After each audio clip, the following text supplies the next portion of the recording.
সম্মানিত অতিথিদের আপ্যায়নের জন্য ইব্রাহিম আলাইহিস সালাম তাদের সামনে কোন খাবার উপস্থিত করেছিলেন? এ, একটা ছাগল, বি, একটা ভেড়া, সি, একটি গরুর বাছুর, ডি, রুটি ও মাখন।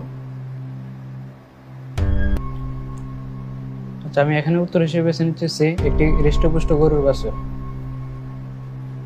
সি, একটি হৃষ্টপুষ্ট গরুর বাছুর। আমি নিয়ে নেব এটা। জি। লক করে দেওয়া হোক সি। আপনি কি মনে করে এই প্রশ্নের উত্তরে সি বাছাই করলেন?